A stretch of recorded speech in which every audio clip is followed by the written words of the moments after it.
Raw materials வாங்கி அதை process பண்ணி நான் ஒரு சேல்ஸ் பண்ணுறேன் அப்படின்னா அந்த ரா மெட்டீரியல்ஸில் ப்ராப்ளம் இருக்கும்போது நான் கன்சியூமர் கம்ப்ளைண்ட் பண்ண முடியாது. நான் ஒரு பொருள் அவங்க கிட்ட இருந்து வாங்குறேன், அதில் டிஃபெக்ட் வந்துச்சுன்னா நான் அவங்கள தானே சரி திரும்பி கேட்க முடியும். அதுதான் வந்து எம்ஆர்பி நிறைய இடத்துல அதிகமாக விற்கிறத நம்ம பார்க்குறோம். உதாரணத்துக்கு பஸ் ஸ்டாண்ட்ஸில் இப்போ எம்ஆர்பிக்கு எகென்ஸ்டாக ஜாஸ்தியாக வாங்குறாங்கன்னா அதுக்கு இந்த பைக்கை வந்து சர்வீஸ் கொடுத்தேன், சரியாக வந்து சர்வீஸ் பண்ணி தரல, புதுசாக ஒரு வண்டி வாங்குறதுக்கு தான் காசு கொடுத்தேன், ஆனால் டிஃபெக்டிவாக எனக்கு கொடுத்துட்டாங்க, புதுசாகவே பைக்கை ரீப்ளேஸ் பண்ணி வாங்க முடியும். பார்க் பண்ணி தர டோக்கனுக்கு பின்னாடி பார்த்தீங்கன்னா உங்களுடைய உடைமைகளுக்கு நிர்வாகம் பொறுப்பல்ல. பார்க்கிங் சார்ஜஸ் பே பண்ணுறீங்கன்னா பணம் ஒரு அனுப்புறவர்கிட்ட இருந்து இந்த சேர்ற வேண்டியவர்கிட்ட வந்து சரியா போய் சேராம இருக்கு. அந்த இழப்பீடுக்கெல்லாம் வந்து நம்ம சேர்த்து வாங்க முடியும். ஐஃபோன் ஆர்டர் போட்டேன், ஆனால் எனக்கு சிங்கிள் வந்துச்சு. நிறைய இடத்துல என்ன சொல்றாங்கன்னா, நாங்கள் தான் அதை டேர்ம்ஸ் அண்ட் கண்டிஷன்ஸ்லேயே கொடுத்துட்டோம், நீங்கள் அதை சரியா படிக்கல, அப்போ நாங்கள் என்ன பண்ணுறது? ஃபாஸ்டேக் மூலமாக இப்போ நம்ம ஒரு டோல்கேட்டை ஆக்சஸ் பண்ணுறோம். பண்ணியும் வந்து நம்ம பெரிய க்யூவில் வெயிட் பண்ண வேண்டியதாக இருக்குது. சில நேரங்களில் ரோடெல்லாம் குண்டும் குழியுமாக இருந்தது, அதுக்காக முன்னாடி போய் உட்காந்துருவாங்க, விளம்பரங்களாக போட்டுக்கிட்டே இருப்பாங்க. டிக்கெட்டில்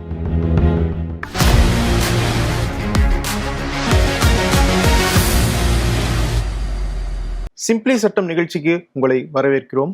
நம்ம எல்லாருமே வந்து ஏதோ ஒரு வகையில் ஒரு கன்சியூமராக இருப்போம். அது ரூபா சாக்லேட்டாக இருந்தாலும் சரி, ஒரு கோடி ரூபா வீடாக இருந்தாலும் சரி, நம்ம நிறைய பொருட்கள் வாங்குவோம், சேவைகளை வந்து வாங்குவோம். அப்படிப்பட்ட சேவைகளையோ பொருட்களையோ வாங்கும்போது நம்ம எதிர்பார்த்ததோ இல்லை அவங்க ப்ராமிஸ் பண்ணதோ நமக்கு கிடைக்கல அப்படின்னா ஒரு கன்சியூமர் என்ன பண்ணணும் அப்படிங்கிறத பற்றி தான் இந்த வீடியோவில் நம்ம பார்க்க போகிறோம். நம்மளோட வழக்கறிஞர் குழந்தைவேலு சார் இருக்காரு. சார் வணக்கம். வணக்கம் சார். சார், முதல்ல இந்த கன்சியூமர் பிரச்சனைகளுக்குள்ள வரும் சார், நுகர்வோர் அப்படிங்கிற ஒரு டாபிக்குள்ள. யாரெல்லாம் நுகர்வோர் அப்படிங்கிற கேட்டகரைசேஷன் இருக்கா, இல்லை எல்லாருமே ஏதோ ஒரு வகையில் நுகர்ந்துகிட்டு இருக்கோம், ஏதோ ஒரு சேவையோ ஏதோ ஒரு பொருளையோ, ஆனால் அதில் ஏதாவது கேட்டகரைசேஷன் இருக்கா, இவங்க தான் வந்து அப்ளை பண்ண முடியும், இந்த மாதிரி கேட்டகரியில் இருக்கவங்க தான் அப்ளை பண்ண முடியாது அப்படிங்கிறதெல்லாம்? நுகர்வோரை பொறுத்த வரைக்கும் நான் நார்மலாக எல்லாரும் ஒரு ஒரு ஒரு டிரான்சாக்ஷனில் இருக்கிற மாதிரி ஐடென்டிஃபை பண்ணுவோம். ஆனால் ஆக்டில் கன்சியூமர் அப்படிங்கிறது ஒரு பொருளையோ இல்லை ஒரு சர்வீஸையோ காசு கொடுத்து ஃபார் கன்சிடரேஷன்னு சொல்லுவோம், காசு கொடுத்து பெற்றிருக்கணும். ரீசேலுக்காகவோ இல்லை கமர்ஷியல் பர்பஸுக்காகவோ இருக்கக்கூடாது. அந்த கமர்ஷியல் பர்பஸ்க்காக இருந்ததுன்னா கன்சியூமர் கிடையாது. ரீசேல்னா எந்த மாதிரி சார்? நிறைய பேர் வீடை வாங்கி இன்னொருத்தருக்கு விற்று கொடுப்பாங்க, அந்த மாதிரி. அப்படி ரீசேலுங்கிறது வீடு நான் தனிப்பட்ட ஏன் யூசேஜுக்கு வாங்கி அதுக்கப்புறம் அதை விற்கிறது வராது. சரி, அது கன்சியூமர் ஆஸ்பெக்ட்லேயே வராது. ஒரு பில்டர் விற்கிறாரு அப்படின்னா அங்கே நம்ம நுகர்வோர் சட்டம் அப்ளை ஆகும். ரீசேல்னு சொல்கிறது வந்து இப்போ ஒரு டீலர் ஒரு மேனுஃபேக்சர்கிட்ட இருந்து வாங்கி விற்கிறாங்க, அதில் டிஃபெக்ட் வருதுன்னா டீலர் கன்சியூமர் கிடையாது. அது மாதிரி விஷயங்கள். ஃபார் எக்ஸாம்பிள், நான் வந்து ஒரு ரா மெட்டீரியல்ஸ் வாங்கி அதை ப்ராசஸ் பண்ணி நான் ஒரு சேல்ஸ் பண்ணுறேன் அப்படின்னா அந்த ரா மெட்டீரியல்ஸில் ப்ராப்ளம் இருக்கும்போது நான் கன்சியூமர் கம்ப்ளைண்ட் பண்ண முடியும். ஆனால் நான் ஒரு பொருள் அவங்க கிட்ட இருந்து வாங்குறேன், அதில் டிஃபெக்ட் வந்துச்சுன்னா நான் அவங்கள தானே சரி திரும்பி கேட்க முடியும். கன்சியூமர் ஆக்டை பொறுத்த வரைக்கும் நான் எண்டு கன்சியூமராக இருக்கணும். அதுதான் வந்து ஐடியா, லாஜிக். அதனால தான் அந்த பிரின்சிபல். இப்போ கமர்ஷியல் டிரான்சாக்ஷன் இருக்கக்கூடாது, ரீசேல் இருக்கக்கூடாது அப்படின்னு சொல்கிறதுக்கு காரணம் என்னென்னா, அங்கே ப்ராப்ளம் இருக்குன்னா கன்சியூமர் ஃபோரம் இல்லை, மற்ற ஆல்டர்னேட்டிவ் ஃபோரம்ஸ் இருக்குது, அங்கே they can go ventilate. Remedy இல்லாமல் பிஸ்னஸுக்குள்ளான பிரச்சனையாக மாறும். அப்போ கமர்ஷியல் சூட்டாக அது மாறும். அங்கே அவங்களுக்கு வென்டிலேஷன் இருக்குது, ப்ராப்ளம் சால்வ் பண்ணுறதுக்கான வழிமுறைகள் இருக்குது, அதுக்கான தீர்ப்பாயங்கள் தனியாக இருக்குது. கன்சியூமரை பொறுத்த வரைக்கும் எண்டு கன்சியூமர் நுகர்வோராக இருக்கணும் அப்படிங்கிறது ஒரு அவசியமானது. சரி, நான் ஒரு காமன் மேன் சார், நான் போய் நிறைய பொருட்கள் வாங்குறேன், நிறைய சேவைகள் வாங்குறேன், எந்த கமர்ஷியல் பர்பஸ்க்காகவும் இதை நான் செய்யலை. அப்படி இருக்கும்போது நான் வாங்குற அந்த பொருளோ சேவையோ வந்து சரியா எனக்கு கிடைக்கல, நான் எதிர்பார்த்தது கிடைக்கல, டிஃபெக்டிவா இருக்கு, நான் எங்கேயோ சீட் பண்ணப்பட்டதா உணர்றேன் அப்படின்னா சட்டத்துல என்ன மாதிரியான உரிமைகள் அந்த கன்சியூமருக்கு கொடுக்கப்படுது சார்? சட்டத்துல கன்சியூமர் ரைட்ஸ்ன்னு இப்போ நீங்க சொன்ன மாதிரி டிஃபெக்டிவ்னு வார்த்தை யூஸ் பண்ணீங்கன்னா, டிஃபெக்டிவ் வந்து ஒரு பொருளுக்கு ஒரு கூட்ஸில் அது இருக்க வேண்டிய தரத்தில் இல்லைனாலோ, இல்லை அதோட குவான்டிட்டி இப்போ 100 mlன்னு சொல்லிட்டு ஒரு 80 ml தான் இருக்குது, அதோட பியூரிட்டி ஸ்டாண்டர்ட்ஸ் கரெக்டாக இல்லை, இருக்க வேண்டிய தரத்தில் இல்லைன்னா அதை வந்து டிஃபெக்டிவ் கூட்ஸ்ன்னு சொல்லுவோம். அதே மாதிரி சர்வீஸை பொறுத்த மட்டும் டெஃபிஷியன்சி, அந்த சர்வீஸை ரெண்டர் பண்ணக்கூடிய தன்மை அந்த லெவல்லேருந்து கம்மியாக இருக்கும் பட்சத்தில் அது டெஃபிஷியன்சி இன் சர்வீஸ். இந்த டெஃபிஷியன்சி இன் சர்வீஸ் டிஃபெக்டிவ் கூட்ஸு. அது இல்லாமல் இன்னும் 2-3 ஆஸ்பெக்ட்ஸுக்கு உங்களால் கன்சியூமர் ஃபோரமை அப்ரோச் பண்ண முடியும். மீனிங் அன்ஃபேர் ட்ரேட் ப்ராக்டிஸ்னு சொல்லுவோம். அன்ஃபேர் ட்ரேட் ப்ராக்டிஸ் அப்படின்னா எந்த ஒரு கமர்ஷியல், இப்போ எக்ஸாம்பிளுக்கு எம்ஆர்பி ரேட்லேருந்து கூட விற்கிறாங்க, இல்லை உங்களுக்கு பேங்க் டிரான்சாக்ஷனில் கொடுக்க வேண்டிய அமௌண்ட்டு திருப்பி பேங்க் டிரான்சாக்ஷன் கேன்சல் ஆகிடுச்சு, அது உங்களுக்கு திருப்பி வரணும் அமௌண்ட்டு, அது வரலை, இந்த மாதிரி விஷயங்கள்லாம் அன்ஃபேர் ட்ரேட் ப்ராக்டிஸ்ன்ற ஆஸ்பெக்டுக்குள்ளே வரலாம். நம்ம நீங்க சொன்ன அந்த உதாரணத்தையே கூட எடுத்துக்கலாம் சார். எம்ஆர்பி நிறைய இடத்துல அதிகமா விற்கிறத நம்ம பாக்குறோம். உதாரணத்துக்கு பஸ் ஸ்டாண்ட்ஸ்ல, சினிமா தியேட்டர்ஸ்ல கொஞ்சம் அதிகமா விற்கிறாங்க அப்படின்ற கம்ப்ளைண்ட் தொடர்ந்து இருந்துகிட்டே இருக்கு. ஸோ அப்படி அந்த பிரச்சனையை ஃபேஸ் பண்ற ஒரு கன்சியூமர் என்ன மாதிரியான சட்ட நடவடிக்கைகளை எடுக்கலாம்? அதுக்கு ஃபர்ஸ்ட் பில்லு வாங்கிக்கோங்க. இப்போ எம்ஆர்பிக்கு எகென்ஸ்டா ஜாஸ்தியாக வாங்குறாங்கன்னா அதுக்கு பில்லு, அதுக்கு ஏன்னா அதான் சாட்சி ஆவணமாக இருக்கும், அதுக்கு பில்லு வாங்கிக்கோங்க. அந்த பில்லின் அடிப்படையில் நீங்கள் கன்சியூமர் கம்ப்ளைண்ட் ஆன்லைன்லேயும் ரைஸ் பண்ணலாம், டைரெக்டாக கன்சியூமர் ஃபோரம்லேயும் நம்ம ரைஸ் பண்ணலாம். அதாவது நம்ம நேரடியாக கோர்ட்டுக்கு போகணும்னு அவசியம் இல்லை, முதல்ல ஆன்லைன்லேயும் இப்போ ஃபெசிலிட்டிஸ் இருக்குது, ஆன்லைன்லேயும் ரைஸ் பண்ணுறதுக்கான வாய்ப்புகள் இருக்குது. அது இல்லாமல் உங்களுக்கு இப்போ இந்த மாதிரி இந்த உதாரணங்கள்லாம் ஒரு கிளாஸ் ஆக்ஷனில் வரும். ஃபார் எக்ஸாம்பிள், ஒரு கடையில் எம்ஆர்பி ஒரு குறிப்பிட்ட பொருட்கள் எல்லாம் எம்ஆர்பி தாண்டி விற்கிறாங்க, அதை விட ஜாஸ்தியாக விற்கிறாங்க அப்படின்னா அது எனக்கு தனிப்பட்ட வகையில் எனக்கு பாதிப்பது இல்லாமல் என்ன மாதிரி இருக்கக்கூடிய நிறைய பேரை பாதிக்கக்கூடிய ஒரு விஷயம். அப்போ அது கிளாஸ் ஆக்ஷன்ஸ்னு சொல்லுவோம். ஒரு கிளாஸ் ஆஃப் கன்சியூமர்ஸை அஃபெக்ட் பண்ணக்கூடும். ஓகே. அப்படி இருக்க சமயத்தில் ஆக்டில் ஒரு அத்தாரிட்டி அதுக்குன்னு தனியாக கான்ஸ்டியூட் பண்ணியிருக்காங்க, சென்ட்ரல் கன்சியூமர் ப்ரொடெக்ஷன் அத்தாரிட்டின்னு பேர். அவங்களுக்கு நீங்கள் ஒரு மனு கொடுக்கலாம். ஆன்லைன் வெப்சைட்ஸ் இருக்குது, அதில் ஆன்லைன் போர்ட்டலில் கம்ப்ளைண்ட் கொடுக்கறதுக்கான வசதிகள் இருக்குது, இருந்த இடத்துலேருந்தே கம்ப்ளைண்ட் கொடுக்கலாம், அதை ட்ராக்கும் பண்ணலாம். அந்த அத்தாரிட்டி அப்படிங்கிறவங்க ஸ்டேட் கவர்மெண்ட் கீழே வருவாங்களா, சென்ட்ரல் கவர்மெண்ட் கீழே வருவாங்க? சென்ட்ரல் கவர்மெண்ட் கீழே வருவாங்க. இப்போ அந்த மாதிரி கம்ப்ளைண்ட் ரைஸ் பண்ணீங்கன்னா அந்த அத்தாரிட்டி கீழே இன்வெஸ்டிகேட்டிவ் விங்ஸ் தனியாக இருக்குது. ஸோ அவங்க இன்வெஸ்டிகேட் பண்ணி அது தவறாக இருக்கும் பட்சத்தில் அந்த ப்ராக்டிஸை ஸ்டாப் பண்ணுறதுக்கான வழிகள் செய்வாங்க. இல்லை அந்த பர்டிகுலர் ப்ராடக்ட் தரம் தாழ்ந்திருந்தால் அதை சந்தைப்படுத்துறதை தவிர்க்கிறதுக்கான முயற்சிகள் எடுக்கலாம். அவங்களுக்கு தண்டனையாக பெனல்ட்டி இதெல்லாம் இம்போஸ் பண்ணுறதுக்கான சாத்தியக்கூறுகள் உண்டு. அந்த ஆன்லைன் இணையதளம் சொன்னீங்க இல்லையா சார், அது என்ன இணையதளம், அதுக்கு எப்படி நம்ம போய் அதை ஆக்சஸ் பண்ணுறோம்? Website doca.gov.in, department of consumer affairs. அந்த வெப்சைட்டுக்கு கீழே லிங்க்ஸ் கொடுத்துருப்பாங்க, கன்சியூமர் ஹெல்ப்லைன்ஸ் கொடுத்துருக்காங்க, அது இல்லாமல் கன்சியூமர் ஃபோரமில் கம்ப்ளைண்ட் பண்ணுறதுக்கான வழிவகைகளும் செஞ்சுருக்காங்க. அது இல்லாமல் உங்களுக்கு அந்த அட்ரஸுக்கு, நேஷ்னல் கன்சியூமர் ப்ரொடெக்ஷன் அத்தாரிட்டி அட்ரஸுக்கு ஒரு கம்ப்ளைண்ட் டைரெக்டாக ரைஸ் பண்ணணும், ரைஸ் பண்ணுங்க. இப்போ நீங்கள் இந்த ஒரு அத்தாரிட்டி சொல்கிறீங்க, அடுத்து ஒரு ஆணையம் இருக்குன்னு சொல்கிறீங்க, கோர்ட் வேறு தனியாக இருக்குது. அது என்ன ஹையரார்கி என்ன சார்? அது எதுக்கு நம்ம ஃபஸ்ட்டாக ரீச் பண்ணணும்? இந்த அத்தாரிட்டி கன்சியூமர் ப்ரொடெக்ஷன் அத்தாரிட்டி அப்படிங்கிறது தனி. அது நம்ம சொன்ன மாதிரி கிளாஸ் ஆக்ஷன்ஸுக்கு ஆக்ஷன் எடுக்கிறதுக்கோ இல்லை அதில் ஏதாவது முறைகேடுகள் இருந்தால் கவர்மெண்ட் சைடில் ஆக்ஷன் எடுக்கிறதுக்கான ஒரு டிபார்ட்மெண்ட் இருக்குது. இது இல்லாமல் கன்சியூமர் ஃபோரம்னு சொல்லுவோம், விச் இஸ் அது மூணு லெவல்ஸில் இருக்குது. District consumer, state consumer forum, national consumer forum. இந்த டிஸ்ட்ரிக்ட் கன்சியூமர் ஃபோரம்ங்கிறது 1 கோடி ரூபாய்க்கு கீழே மணி வேல்யூ, மானிட்டரி வேல்யூ, நீங்கள் ஒரு பொருளை வாங்குறீங்க, அதோட வேல்யூ 1 கோடி ரூபாய்க்கு கீழே இருக்கும் பட்சத்தில் டிஸ்ட்ரிக்ட் கன்சியூமர் ஃபோரமுக்கு அணுகலாம். அது டிஸ்ட்ரிக்ட் கோர்ட்டுன்னு, காமன் மேன் லாங்குவேஜ் டிஸ்ட்ரிக்ட் கோர்ட்டுன்னு சொல்லுவோம். அது டிஸ்ட்ரிக்ட் கன்சியூமர் ஃபோரம்ங்கிறது மாவட்ட நுகர்வோர் நீதிமன்றம். மாவட்ட நுகர்வோர். அதுக்கு மேலே இருக்கிறது மாநில நுகர்வோருக்கு போகும், ஸ்டேட். Okay sir. இப்போ அந்த 1 கோடி ரூபாய் கீழே அப்படின்ற போது நிறைய சர்வீசஸ் நம்ம பொதுவாக காமன் மேன் அக்சஸ் பண்றாங்க. அதுல ஒன்னொன்னா பார்க்கலாம் சார். உதாரணத்துக்கு இந்த பார்க்கிங் பத்தி நம்ம நிறைய பிரச்சனைகள் பார்ப்போம். ஏன்னா ஒரு பைக்கை போய் ஒரு ரயில்வே ஸ்டேஷன்லயோ ஒரு மால்லயோ எங்கேயோ பார்க் பண்ணுவாங்க. ஆனா அந்த பார்க் பண்ணி தர டோக்கனுக்கு பின்னாடி பாத்தீங்கன்னா உங்களுடைய உடைமைகளுக்கு நிர்வாகம் பொறுப்பல்ல அப்படின்ற ஒரு காஷனையும் சொல்லிடுவாங்க. இது சரியான விஷயம் தானா? ஏன்னா அவங்கள நம்பிதான் நம்ம வண்டி விட்டுட்டு போறோம், அதுக்கு ஒரு பேமெண்ட்டும் நம்ம பண்றோம். அப்படி இருக்கும்போது அவங்க நாங்க பொறுப்பாக முடியாதுன்னு சொல்றது சரியா சட்டப்படி? இப்போ அது பார்க்கிங் சர்வீஸா, இப்போ ஒரு தனியார் பார்க்கிங் சர்வீஸ்னு கொடுக்குறாங்க, அதுக்கு நீங்கள் பார்க்கிங் சார்ஜஸ் பே பண்ணுறீங்கன்னா அவங்க அந்த வண்டியை ப்ரொடெக்ட் பண்ண வேண்டிய கட்டாயத்தில் இருக்கலாம். அதை அப்படி பண்ணலைன்னா நம்ம அதுக்கு எகென்ஸ்ட் ஆக்ஷன் எடுக்கிறதுக்கு எல்லா சாத்தியங்களும் இருக்குது. ஆக்ஷன்னா என்ன மாதிரி ஆக்ஷனை இனிஷியேட் பண்ணணும் சார்? இப்போ நான் அப்படி ஒரு பிரச்சனையை ஃபேஸ் பண்ணுறேன், ஸோ இதுக்கு ஆக்ஷன் எடுக்கணும்னா நீங்கள் டிஸ்ட்ரிக்ட் அந்தந்த மாவட்டத்திலே, நீங்கள் இருக்கக்கூடிய மாவட்டத்திலே எங்கே கொண்டு போய் வண்டி விட்டீங்களோ, இல்லை நீங்கள் எங்கே இருக்கிறீங்களோ உங்கள் ரெசிடென்ஸை பேஸ் பண்ணி எந்த மாவட்டத்தில் வருதோ அந்த மாவட்ட நுகர்வோர் நீதிமன்றத்தை தாராளமாக அணுகலாம். அது இல்லாமல் ஃபிசிக்கலாகவும் போகலாம். ஆன்லைனில் போர்ட்டல்ஸ் கொடுத்துருக்குறாங்க, அது மூலமாகவும் டிஸ்ட்ரிக்ட் ஃபோரமுக்கு கம்ப்ளைண்ட் ரைஸ் பண்ணலாம். அப்படி நான் கம்ப்ளைண்ட் ரைஸ் பண்ணும்போது என்கிட்ட என்ன மாதிரியான ஆதாரங்கள் இருக்கணும்? நீங்கள் அந்த சர்வீஸை அவைல் பண்ணதுக்கான ப்ரூஃப் இருக்கணும், பேமெண்ட் கொடுத்ததுக்கான ப்ரூஃப் இருக்கணும், டிஃபெக்டோ டெஃபிஷியன்சியோ நடந்ததுன்னு சொல்கிறோம்ல. இப்போ ஃபார் எக்ஸாம்பிள் வண்டி மிஸ் ஆகிடுச்சு, பார்க்கிங்கில் விட்டுருந்தேன், செக்யூரிட்டிலாம் இருந்தாங்க, ஆனால் செக்யூரிட்டி வந்து இல்லாமல் போயிட்டாங்க, தேர்ஃபோர் வண்டி திருடு போச்சு, அந்த மாதிரிலாம் விஷயங்கள் இருக்கும்போது அதுக்கான ப்ரூஃப். இப்போ வண்டி திருடு போச்சுன்னா அதுக்கான கம்ப்ளைண்ட், போலீஸ் கம்ப்ளைண்ட் கொடுத்தோ அந்த மாதிரி டாக்குமெண்ட்ஸை ரெடி பண்ணி வச்சுக்கிறது பெட்டர். ஓகே. சரி, இன்னொன்று சமீபமாக செய்திகளில் நம்ம பார்க்குற நியூஸ் என்னென்னா, ஒரு பைக் வாங்கினேன், அந்த பைக்கை வந்து சர்வீஸ் கொடுத்தேன், சரியாக வந்து சர்வீஸ் பண்ணி தரல அப்படின்னு சொல்லி எரிச்சிட்டேன் அப்படின்றாங்க.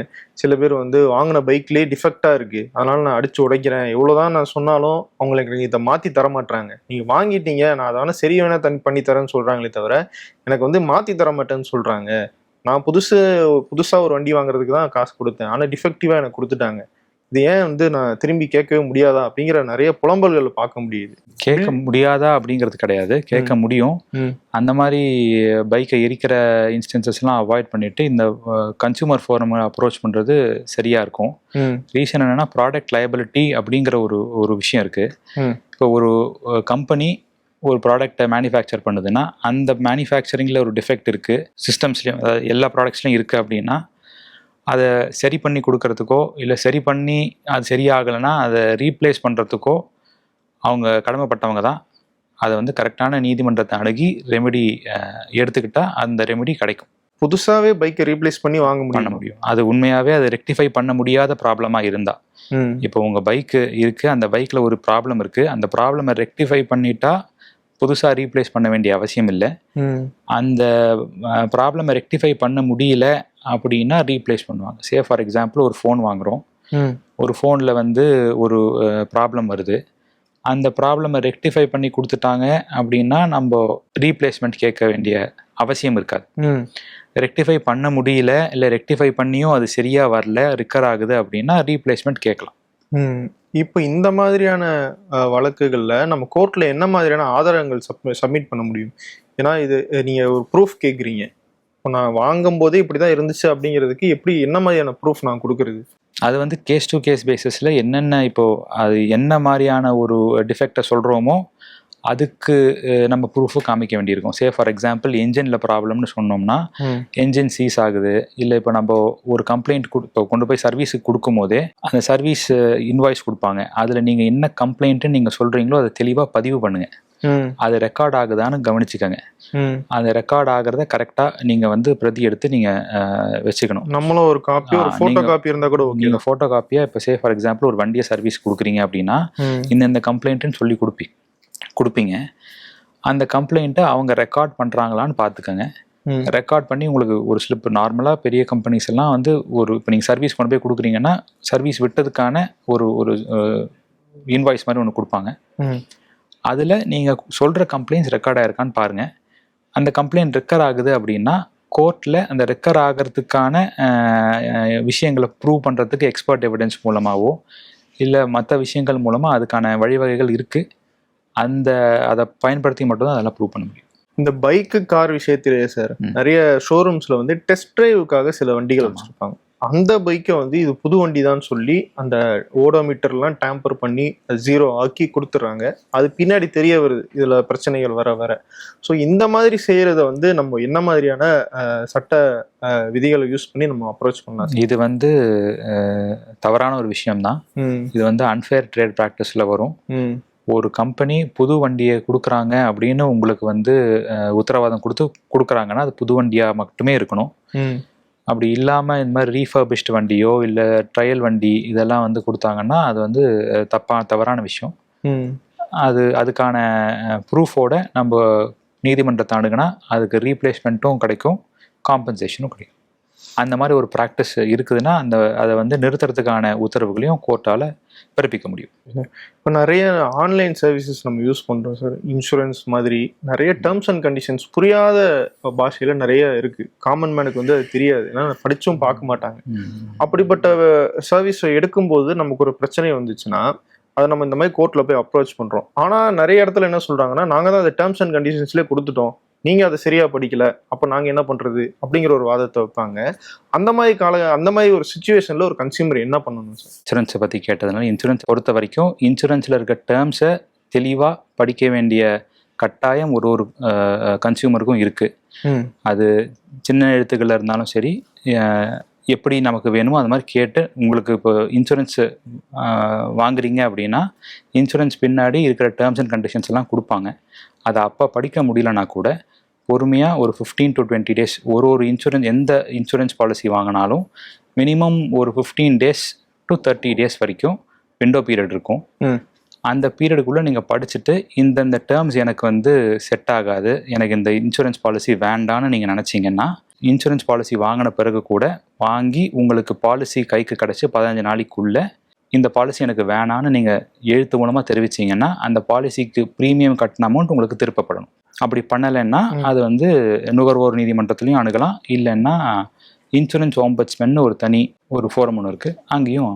இப்போ இந்த டேர்ம்ஸ் அண்ட் கண்டிஷன்ஸை படித்து பார்த்துடணும் ஒன்று. அந்த டேர்ம்ஸ் அண்ட் கண்டிஷன்ஸ்லேயே ஒரு கன்சியூமருக்கு ஏற்ற வகையில், அவங்க ஒரு நியாயமான வகையில் சில டேர்ம்ஸ்லாம் இல்லை அப்படின்னா அந்த கன்சியூமர் என்ன பண்ண முடியும்? அவங்க சொல்லிட்டாங்க, நம்ம கையெழுத்து போட்டோன்றதுக்காக அது நியாயமே இல்லை. ஏன்னா நம்ம ஒரு பொருள் வாங்குறோம், அது நியாயம் இல்லாமல் ஒரு ரூல்ஸ் போட்டிருந்தாங்கன்னா அதை நம்ம என்ன பண்ணுறது சார்? இப்போ நீங்கள் சொல்கிறது வந்து அன்ரீசனபிள் டேர்ம்ஸ் அண்ட் கண்டிஷன்ஸ். இப்போ ஒரு டேர்ம்ஸ் அண்ட் கண்டிஷன்ஸ் அன்ரீசனபிளாக இருக்குது, ஒரு சட்ட வரமுறைக்கு உட்படாத வகையில் இருக்குது அப்படின்னா அதுக்கு நம்ம சைன் போட்டுட்டோங்கிறதுனால மாத்திரமே அது நமக்கு பைண்டிங்னு கிடையாது. அந்த மாதிரி ஒரு கண்டிஷனே தப்புன்னு சொல்லி கேஸ் போட முடியும். அது போடலாம். அவங்க டேர்ம்ஸ் அண்ட் கண்டிஷன்ஸ் அந்த கையெழுத்து போட்டிருந்தாலுமே அந்த டேர்ம்ஸ் அண்ட் கண்டிஷன்ஸ் வந்து ரெஸ்ட்ரிக்டிவா இருக்கு, அன்ஃபேர் ட்ரேட் ப்ராக்டிஸை ப்ரமோட் பண்ணுது, அந்த மாதிரி சிச்சுவேஷன்ஸ் இருக்கும்போது அந்த டேர்ம்ஸ் அண்ட் கண்டிஷன்ஸே தப்புன்னு சொல்லி அந்த மாதிரி இதுக்கப்புறம் வரக்கூடிய இன்சூரன்ஸ் பாலிசிஸ்ல அந்த டேர்ம்ஸ் அண்ட் கண்டிஷன்ஸ் இருக்கக்கூடாது அப்படின்னு கேட்டும் போடலாம். அது அந்த மாதிரி உத்தரவுகள்லாம் போடுறதுக்கு கன்சியூமர் ஃபோரமுக்கு அத்தாரிட்டி இருக்கு. இப்போ இந்த கன்சியூமரை வந்து ஒரு கோர்ட்டை அப்ரோச் பண்ணும்போது அவங்களுக்கு என்ன மாதிரியான தண்டனைகள் வாங்கி தர முடியும்? அதாவது ஒன்று இழப்பீடா வந்து திரும்பி பெறலாமா, இல்லை அந்த நிறுவனத்துக்கோ அந்த சேவை கொடுத்த யாருக்கோ அவங்களுக்கு என்ன மாதிரியான பனிஷ்மெண்ட்டை வந்து வாங்கி தர முடியும் சட்டத்தின் மூலமாக? எக்ஸாம்பிளுக்கு இப்போ மெடிக்கல் நெக்லிஜென்ஸோ இல்லை அந்த மாதிரி ஏதாவது ஒரு விஷயம் நடக்குது, ஒருத்தர் இறந்து போயிட்டாங்கன்னா அங்கே வந்து காம்பன்சேஷன் மாத்திரமே கொடுக்க முடியும். அது இல்லாமல் அந்தந்த தனிப்பட்ட டாக்டர்ஸோ இல்லை ஹாஸ்பிட்டல்ஸ் மேலே ஆக்ஷன்ஸ் எடுப்பாங்க. இது இல்லாமல் இப்போது எனக்கு கிடைக்க வேண்டிய அமௌண்ட்டு, எனக்கு பொருள் லாஸ் நடந்திருக்கு அப்படின்னு நீங்கள் சொன்னீங்கன்னா அந்த பொருள் லாஸுக்கான காம்பன்சேஷன் கிடைக்கும். மென்டல் அகனின்னா என்னோட ஃப்ரஸ்ட்ரேஷன், மென்டல் அகனி, இதுக்கான காம்பன்சேஷன் தனி ஹெட்டாக வாங்கிக்கலாம். இது இல்லாமல் நம்ம கேஸ் போட்டு அந்த செலவினம் இருக்கு இல்லையா, அதுக்கான காம்பன்சேஷனும் தனியாக வாங்கலாம். இப்போ இன்னொரு காமனான பிரச்சனை வந்து சாமானியர் சந்திக்கிறது வந்து இந்த டோல்கேட் பிரச்சனைகள் சார். ஃபாஸ்டேக் மூலமாக இப்போ நம்ம ஒரு டோல்கேட்டை ஆக்சஸ் பண்ணுறோம், பண்ணியும் வந்து நம்ம பெரிய க்யூவில் வெயிட் பண்ண வேண்டியதாக இருக்குது சில நேரங்களில். அப்படியே பே பண்ணி போனாலும் அந்த ரோட்ஸ் வந்து சரியாக இருக்கிறது கிடையாது. அப்போ இவ்வளோ எதுக்கு நம்ம டோல்கேட் பே பண்ணணும் அப்படிங்கிற கேள்வி மக்களுக்கு வருது. ஸோ இந்த மாதிரி சுச்சுவேஷனில் பலர் கடந்து போயிடுறாங்க. நம்ம ஊருக்கு போகணும் அப்படின்றத கடந்து போயிடுறாங்க. ஆனால் இது ஒரு பிரச்சனையாக வந்து நம்ம கொண்டு போய் சேர்த்தா நிறைய பேர், நீங்கள் சொன்ன மாதிரி கிளாஸ் பிரச்சனை அப்படின்னு சொல்லும்போது நிறைய பேருக்கு பாதிப்பு ஏற்படும் போது இது என்ன மாதிரியான அப்ரோச்சை நம்ம டீல் பண்ணலாம்? இதுக்கும் நீங்கள் கன்சியூமர் போகணும் அப்படின்னா நீங்கள் டோல் கட்டுறீங்க, டோலில் டிலே ஆகுது, அன்ரீசனபிளாக டிலே ஆகுது, அது வந்து ஃப்ரீக்வெண்ட்டாக நடக்குது, அப்படிங்கிற பட்சத்தில் கன்சியூமருக்கு போகலாம். ஆனால் அதில் மோஸ்ட்டாக இப்போது உங்களுக்கு அந்த அமௌண்ட்டு ரிவர்ஸ் ஆகணும். அது ரிவர்ஸ் ஆகிடுச்சுன்னா மேபி அந்த இஷ்யூ சால்வ் ஆகலாம். இந்த மாதிரி சின்ன சின்ன விஷயங்களுக்கு நீங்கள் கன்சியூமர் ஹெல்ப்லைன்ஸ் இருக்கும், அந்த நான் இப்போ சொன்ன வெப்சைட்லேயே கன்சியூமர் ஹெல்ப்லைன்ஸ் இருக்குது, அங்கே நீங்கள் போய் பதிவு பண்ணிங்கன்னா உங்களுக்கு அதுக்கான ரெமெடி கிடைக்கிறதுக்கான சாத்தியக்கூறுகள் ஈஸியாக இருக்கும். ஆனால் நீங்கள் சொல்கிற அந்த ஹெல்ப்லைனில் நான் பண்ணி பேசும்போது அதுக்கு ஒரு டைம் எடுக்கும் இல்லையா சார்? அந்த ஒரு அமைப்பு இங்கே வந்து நமக்கு பண்ணுறதுக்கு, அதை விட நம்ம ஃபாஸ்ட் ட்ராக் பண்ணுறதுக்குன்னு இதில் ஏதாவது வழி இருக்கா? இதுதான் இல்லை, இதுதான் ஈஸியான வழியா? இல்லை, நான் ஹெல்ப்லைனில் போடணும்னு சொன்னது வந்து அது தான் இருக்கிறதுலே கொஞ்சம் ஃபாஸ்ட்டான ஒரு விஷயம். அது இல்லாமல் நீங்கள் டிஸ்ட்ரிக்ட் கன்சியூமர் ஃபோரம்லேயோ இல்லை ஸ்டேட் கன்சியூமர் ஃபோரம்லேயோ ஆக்ஷன் எடுக்கணும்னா தாராளமாக எடுக்கலாம். அந்த மாதிரி இன்ஸ்டன்சஸ் இருக்குது. இந்த ரோடெல்லாம் குண்டும் குழியுமாக இருந்தது, அதுக்காக ஒரு காம்பன்சேஷன் லெவி பண்ண இன்ஸ்டன்சஸ் இருக்குது. ஆனால் அது நிறைய பேர் பண்ணுறதில்ல. அது எல்லாருக்கும் அதுக்கான ஒரு ஸ்பெசிஃபிக் ரீசன்ஸோ இதோ அதை டைம் ஸ்பெண்ட் பண்ணி பண்ணணும். இப்போ நான் வந்து ஒரு 70 ரூபா கட்டி ஃபாஸ்டாக் போட்டு ஒரு டோல்கேட்டை தாண்டி போகிறேன், ரோடு சரியில்லை, இப்போ நான் என்ன மாதிரியான இழப்பீடுகளை அவங்ககிட்ட இருந்து வாங்க முடியும்? ஒரு தொகையாக நம்ம சொல்ல முடியும்? இல்லை, இது வந்து தொகை நிர்ணயிக்கிறது வந்து அந்தந்த கேஸ் ஃபேக்ஸை பொறுத்து கோர்ட்டு அவங்க டிஸ்கிரிப்ஷனில் நிர்ணயிக்கிறது தான் வந்து இழப்பீடு தொகை. அதுக்கு இப்போ இழப்பீடுனா இப்போ ஃபார் எக்ஸாம்பிள் இந்த அன்ரீசனபிள் டிலேனால குண்டு குழியமாக இருந்தனாலையோ இல்லை வேறு ஏதோ காரணத்தினால ட்ராவல் பண்ணும்போது ஒரு மெடிக்கல் எமர்ஜென்சி ப்ராப்பராக அட்ரஸ் பண்ண முடியல, இந்த மாதிரி ஒரு ஸ்பெஷல் காரணிகள் காமிச்சிங்கன்னா அதுக்கு ஏற்ற மாதிரி காம்பன்சேஷன்ஸ் கிடைக்கிறதுக்கு வாய்ப்பு இருக்குது. இல்லை ஒரு ஜென்ரல் ஆக்ஷன் மாத்திரம் அப்படின்னா அது வந்து காம்பன்சேஷன் வேறு மாதிரி டிட்டர்மைன். சில நேரங்கள் அந்த மாதிரி சொல்ல முடியாது. உதாரணத்துக்கு இப்போ ஒரு மெடிக்கல் எமர்ஜென்சி, அதனால ஒரு இந்த ரோடு சரியில்லாதனால ஒரு பாதிப்பு ஏற்பட்டுச்சுன்னு சொல்கிறீங்க. சில நேரம் அந்த மாதிரி எந்த விதமான விளைவுகளும் பெருசாக இருந்திருக்காது. ஆனால் அதை சொல்ல முடியாத அளவுக்கு சில மென்டல் ஹராஸ்மெண்ட்டையோ டென்ஷனையோ ஏதோ ஒன்று ஏற்பட்டிருக்கலாம் அந்த கன்சியூமருக்கு. அது என்ன வெளியே குவான்டிஃபைபிளாக ஒரு ஆதாரமாக சொல்ல முடியாது. அந்த மாதிரிக்கும் நம்ம இழப்பீடு கேட்க முடியுமா? உங்கள் மென்டல் ஹராஸ்மெண்ட்டுக்கு நீங்கள் இழப்பீடு தாராளமாக கேட்கலாம். அது ஒரு தனி காம்பனண்ட்டாகவே கேட்கலாம். இப்போது நீங்கள் ஒரு டோல்கேட்டுக்கு அமௌண்ட் கட்டுறீங்க, ஒரு 70 ரூபா கட்டுறீங்க, நீங்கள் சொன்ன உதாரணத்தில் அந்த 70 ரூபா லேட்டு ரொம்ப டிலே ஆகுதுன்னா உங்களுக்கு திருப்பப்படலாம் ஒன்று. அது இல்லாமல் மென்டல் அக்னிக்கு நீங்கள் என்ன அமௌண்ட்டு குவான்டிஃபை பண்ணுறீங்களோ அது சரியாக இருக்கும் பட்சத்தில் கோர்ட் அதை உங்களுக்கு உத்தரவாக கொடுப்பாங்க. நீங்கள் இன்னொரு விஷயம் சொல்லியிருந்தீங்க, நிறைய பேர் வந்து கன்சியூமர் கேசஸ் போடுறது இல்லை அப்படின்னு சொல்லி. அது எதனால நீங்கள் நினைக்கிறீங்க? ஒருவேளை அந்த லீகல் விஷயங்கள் ஆக்சஸ் பண்ணுறதுக்கான டிலே அதிகமாக இருக்குன்றாங்க. ஆக்சஸ் பண்ணுற டிலே அதிகம் ஒன்று. ரெண்டாவது, இந்த விஷயத்துக்கெல்லாம் கோர்ட்டுக்கு போயிட்டு வரணுமா, நடக்கணுமா, இந்த தாட் நிறைய பேருக்கு இருக்குது. அது இருக்கிறதுனால கொஞ்சம் அந்த ப்ரோஆக்டிவாக செய்கிறது கம்மியாக இருக்கும். நமக்கு தனிப்பட்ட முறையில் ஒரு பெரிய பாதிப்பு, ஒரு 5000 ரூபா 10,000 ரூபா கொடுத்து பொருள் வாங்குறோம், அது சரியாக வரல அப்படின்னா அதுக்கு நம்ம எடுக்கிற ஸ்டெப்ஸு இந்த மாதிரி சின்ன சின்ன விஷயங்களுக்கு நம்ம எடுக்கிறது. நேர பிரச்சனை இன்னொரு இடத்துலையும் முக்கியமாக வரும் சார். சினிமா தியேட்டர்ஸில் முன்னாடி போய் உட்காந்துருவாங்க, விளம்பரங்களாக போட்டுக்கிட்டே இருப்பாங்க. ஒரு டைம் வந்து 9:45க்கு ஷோன்னு சொல்லுவாங்க, ஆனால் அதுலேருந்து ஒரு அரை மணி நேரத்துக்கு வந்து விளம்பரம் வந்து ஓடிக்கிட்டு இருக்கும். ஸோ இந்த நேரத்துக்கு வந்து நம்ம வாங்கலாமா கன்சியூமர் கோர்ட் மூலமாக? ரீசெண்டாக இந்த மாதிரி ஒரு இன்ஸ்டன்ஸு பெங்களூர் கன்சியூமர் கோர்ட்டில் நடந்தது. அதுக்கு கோர்ட் வந்து அபராதம் விதிச்சிருக்காங்க. அதுக்கான அந்த நேர விரயத்துக்காக அவங்களுக்கு 50,000 ரூபாய்க்கு மேலே நஷ்ட ஈடாக வழங்கியிருக்காங்க. அது வாங்க முடியும், பண்ண முடியும். சினிமா தியேட்டர் இந்த டைமில் படம் ஆரம்பிப்பேன்ற ஒரு அஷூரன்ஸ் இருக்கும். ஸோ ஃபார் எக்ஸாம்பிள் டிக்கெட்டில் இந்த டைம்னு போட்டிருந்தாங்கன்னா அதை நம்ம அஷூரன்ஸாக கருதிக்கிறோம். இப்போ நிறைய பேர் வந்து முன் வரலன்னு சொல்றீங்க, ஆனா இப்போ சில வழக்குகள்லாம் பார்க்கும்போது தள்ளுபடி செய்யப்படுது கன்சியூமருடைய கோரிக்கை அப்படிங்கிற மாதிரியான விஷயங்கள்லாம் வருது. என்னென்ன மாதிரி விஷயங்களுக்கு நீங்க கன்சியூமர் ஃபோரமை அப்ரோச் பண்ண முடியாது, நீதிமன்றங்களுக்கு அப்ரோச் பண்ண முடியாது? இப்போ நான் முன்னாடி சொன்ன மாதிரி கமர்ஷியல் டிரான்சாக்ஷனோ ரீசேலோ இந்த மாதிரி ஆஸ்பெக்ட்ஸ் இருந்தால் அப்ரோச் பண்ண முடியாது. ரெண்டாவது, ஃப்ரீ சர்வீசஸ், அப்சல்யூட் ஃப்ரீ சர்வீசஸாக இருந்ததுன்னா அப்ரோச் பண்ண முடியாது.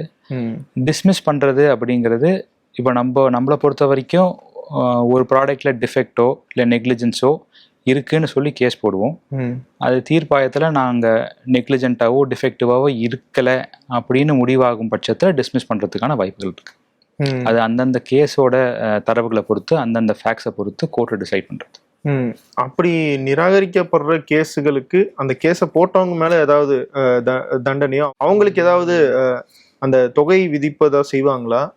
அபராதம் லார்ஜ்லி அந்த மாதிரி பண்ணுறது கிடையாது.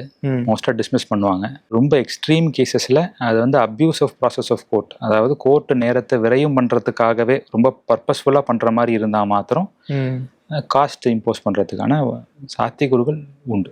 இந்த மாதிரியான கன்சியூமர் பிரச்சனைகளை வந்து ஒருத்தர் எழுப்பும்போது அது அவங்களுக்கு வந்து சட்ட ரீதியாக ஒரு வழக்கறிஞர்னுடைய தேவை எந்த அளவுக்கு இருக்கும், இல்லை அவங்களே வந்து மேனேஜ் பண்ணிட முடியுமா? இல்லை, வழக்கறிஞர் அணுகி அதை ஹேண்டில் பண்ணுறது ரொம்ப சரியான ஒரு விஷயமா இருக்கும். ஏன்னா கோர்ட்டோட ப்ரொசீஜர் கம்ப்ளை பண்ண வேண்டிய ஸ்டேஜஸ் இருக்கும், கோர்ட்டில் எவிடன்சஸ் தாக்கல் பண்ண வேண்டிய ஸ்டேஜஸ் இருக்கும், வாக்குமூலங்கள் கொடுக்க வேண்டிய அவசியங்கள் இருக்கும். அதுக்கெல்லாம் அட்வொகேட்டோட ஹெல்ப் வந்து ரொம்ப அவசியமாகவும் இருக்கும். இப்போ ஆன்லைனில் நிறைய ஸ்கேம்ஸ் மாதிரி நடக்குது அப்படிங்கிற கம்ப்ளைண்ட்ஸ் பார்க்குறோம் சார். ஸ்கேம்ஸ்னா எது மாதிரி? அதாவது நான் ஐஃபோன் ஆர்டர் போட்டேன், ஆனால் எனக்கு செங்கல் வந்துச்சு, அப்படின்றாங்க. இப்போ அந்த செங்கல் வந்து நான் ரிட்டர்ன் பிளேஸ் பண்ணேன் அப்படின்னா அதை அவங்க எடுத்துக்க மாட்டாங்க. ஏன்னா இவங்க தான் அந்த ப்ராடக்ட்டை மாற்றி கொடுத்துட்டாங்கன்னு அந்த ஆன்லைன் டெலிவரி நிறுவனம் வந்து அதை ஏற்றுக்க மறுக்கிறாங்க. இப்போ வந்து இந்த இடத்துல ஒரு கன்சியூமர் என்ன பண்ணணும்? ஏன்னா நிறைய இது வந்து நடந்துகிட்டு இருக்கு அப்படின்ற மாதிரி தகவல் வருது. இப்போ ஆன்லைன் பிளாட்ஃபார்ம்ல வாங்கக்கூடிய பொருள்களும் கன்சியூமருக்கு அமெனபிள் அப்படிங்கிறத வந்து ரொம்ப தெளிவாகவே 2019 ஆக்ட் சொல்கிறாங்க. ஸோ அதில் இப்போ நீங்கள் சொல்கிற மாதிரி ப்ராடக்டில் ப்ராப்ளம் இல்லை, ப்ராடக்ட் ஷிப்மெண்ட்டில் ப்ராப்ளம் அப்படின்னா அந்த ஷிப்பிங் அந்த அந்த ஆன்லைன் போர்ட்டல் அவங்க மேலேயும் கேஸ் போடலாம். அவங்க அதை கரெக்டாக உங்களுக்கு ரீப்ளேஸ் பண்ணி கொடுக்கறதுக்கான கடமைப்பட்டவங்களே. புதுசாக ஒரு இன்டர்நெட் சர்வீஸ் வாங்குறேன், அது வாங்கி ஒரு 10 நாள் யூஸ் பண்ணி பார்க்குறேன், அவங்க சொன்ன ப்ராமிஸ் பண்ண அந்த அன்இன்டரப்டட் கனெக்டிவிட்டியோ இல்லை அவங்க சொன்ன அந்த ஸ்பீடோ வந்து சரியாக எனக்கு கிடைக்கல அப்படின்னும் போது நான் அந்த சர்வீஸை வந்து சரண்டர் பண்ணிவிட்டு எனக்கான அமௌண்ட்டை ஃபுல்லாக திரும்பி வாங்கலாமா? ஏன்னா நிறைய இடத்துல வந்து இல்லை சார் நாங்கள் வந்து 10 நாள் நீங்கள் யூஸ் பண்ணியிருக்கீங்க, அதை கழிச்சிட்டு தான் நாங்கள் கொடுப்போம், ஆனால் இந்த 10 நாள் எனக்கு சரியான சர்வீஸ் கிடைக்கல, அப்போ நான் என்ன பண்ணணும்?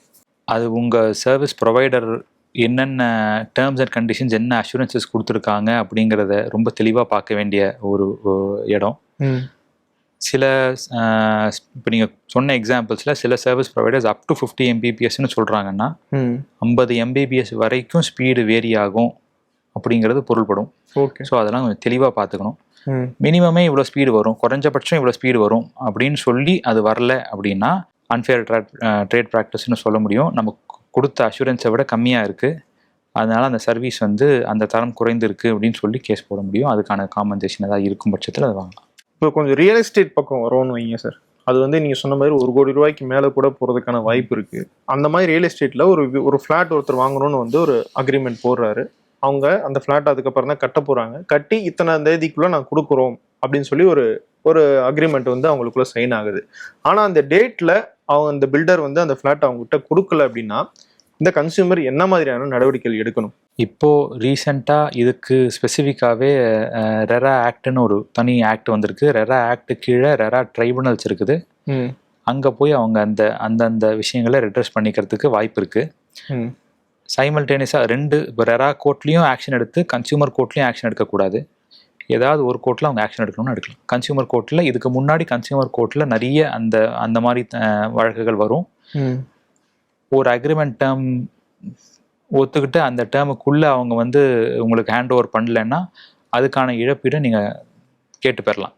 ஒரு தரத்திலான ப்ராடக்டை யூஸ் பண்ணாமல் இன்னும் குறைந்த தரத்தில் வந்து நிறைய ப்ராடக்டை யூஸ் பண்ணியிருப்பாங்க, அந்த மாதிரிக்கும் நம்ம கிளைம் பண்ணலாமா? இந்த தரத்தில் சொன்னாங்க அப்படிங்கிற அஷூரன்ஸுக்கான சாட்சியங்கள் ஆவணங்கள் நம்ம வச்சுருக்கணும். அக்ரிமெண்ட்லேயோ இல்லை ஒரு பேம்ப்ளெட்லேயோ இந்த மாதிரி விஷயங்கள் இருக்குது. அதை பயன்படுத்தாதனால நமக்கு இந்த மாதிரி ப்ராப்ளம் இந்த ஒரு ஸ்பெசிஃபிக் ப்ராப்ளம்ஸ் வருதுன்னா அதை ரெட்ரஸ் பண்ண முடியும். பேங்கிங் டிரான்சாக்ஷன்ஸ் நடக்கும்போது அதில் நிறைய நேரம் வந்து பணம் ஒரு அனுப்புறவர்கிட்ட இருந்து இந்த சேர வேண்டியவர்கிட்ட வந்து சரியாக போய் சேராமல் இருக்குது. அது வந்து இவருக்கும் திரும்பி வர மாட்டேங்குது, அவருக்கும் போய் சேர மாட்டேங்குது, நடுவில் எங்கேயும் மிஸ் ஆகிருது. அப்படிப்பட்ட பணத்தை நம்ம திரும்பி கேட்கும்போது அதுக்கு ஒரு டைம் டிலேவும் ஆகுது. ஸோ நம்ம பணத்தை திரும்பி எப்படி வாங்குறது, இந்த டைம் டிலே, ஏன்னா அது ஒரு பிஸ்னஸ் டிரான்சாக்ஷனாக இருக்கலாம், அந்த பிஸ்னஸ் டிரான்சாக்ஷன் நடக்காதனால ஒரு இன்ட்ரெஸ்ட் அதிகமாக இருக்கலாம், அதுக்கான காஸ்ட் அதிகமாக இருக்கலாம். அந்த இழப்பீடுக்கெல்லாம் வந்து நம்ம சேர்த்து வாங்க முடியும். 24 ஹவர்ஸுக்குள்ளே இல்லை 3 டேஸுக்குள்ளே உங்களுக்கு நீங்கள் ட்ரான்ஸ்ஃபர் பண்ண அமௌண்ட் அவங்க அக்கௌண்ட்டுக்கும் போகல அப்படின்னா உங்கள் அக்கௌண்ட்டுக்கு வந்து சேரணும். அப்படி வந்து சேரலை, உங்களோட அக்கௌண்ட்லேயும் வந்து அமௌண்ட்டு வரல அப்படின்னா கன்சியூமர் ஃபோரமில் கேஸ் போடலாம். அது இல்லாமல் ஆர்பிஐ கீழே பேங்கிங் ஓம்பட்ஸ்மன் அப்படின்னு ஒரு ஃபோரம் இருக்குது, அங்கேயும் ஆன்லைன் மூலமாகவே கம்ப்ளைண்ட் ரைஸ் பண்ணலாம். ஏன்னா இது பேங்கிங் டிரான்சாக்ஷன் அப்படிங்கிறனால அந்த குறிப்பிட்ட பேங்க்குக்கு பேங்கிங் ஓம்பட்ஸ்மன் மூலமாக இப்போ நீங்கள் அந்த டீட்டெயில்ஸ் எல்லாம் அப்லோட் பண்ணி கம்ப்ளைண்ட் சப்மிட் பண்ணிங்கன்னா அவங்களுக்கு இன்ஸ்ட்ரக்ஷன்ஸ் போகும். ஸோ தட் அதை ரெக்டிஃபை உடனே முடிஞ்ச வரைக்கும் துரிதமாக ரெக்டிஃபை பண்ணி கொடுக்கறதுக்கான பாசிபிலிட்டிஸ் இருக்கும். நீங்கள் ஃபோன் பண்ணி கேட்குறத தாண்டி இது ஒரு மெத்தடாக நீங்கள் யூஸ் பண்ணிங்கன்னா இதுக்கான ரெசல்யூஷன் சீக்கிரமாக கிடைக்கிறதுக்கான வாய்ப்பு இருக்குது. இப்போ நம்ம குழந்தைவேலு சார் சொன்னது வந்து நிறைய பிரச்சனைகளில் ஒரு பார்ட்டை தான் நமக்கு சொல்லியிருக்காரு. நீங்களும் ஒரு கன்சியூமர் தான், உங்களுக்கும் பல பிரச்சனைகள் இருக்கலாம். அதில் நாங்கள் அட்ரஸ் பண்ணாத ஏதாவது பிரச்சனைகள் உங்களுக்கு இருக்குது, நான் இன்னும் வந்து ஒரு சட்ட உதவி எனக்கு தேவைப்படுது அப்படின்னு நீங்கள் நினச்சிங்கன்னா டிஸ்கிரிப்ஷனில் ஒரு லிங்க் கொடுத்துருக்கோம். ஜோல்விட் வக்கீல் சர்ச் நிறுவனத்துடைய அந்த லிங்கை நீங்கள் கிளிக் பண்ணி நீங்கள் ரெஜிஸ்டர் பண்ணீங்கன்னா உங்களுக்கு அவங்க கூப்பிடுவாங்க. உங்களுடைய பிரச்சனைகளுக்கான தீர்வை நோக்கி அவங்க உங்களை கைட் பண்ணுவாங்க. சார் பல விஷயங்கள் எங்களுக்கு வந்து சொல்லியிருக்கீங்க, நிறைய தெரியாத விஷயங்கள் சொல்லியிருக்கீங்க. காமன் மேன் வந்து ஃபேஸ் பண்ற பிரச்சனைகள் பத்தி, அதுக்கு என்ன மாதிரி சொல்யூஷன் வாங்கலாம் அப்படிங்கிற சட்டம் சார்ந்து சொல்லியிருக்கீங்க. உங்களுடைய நேரத்துக்கு ரொம்ப நன்றி சார். ரொம்ப நன்றி சார். தேங்க்யூ.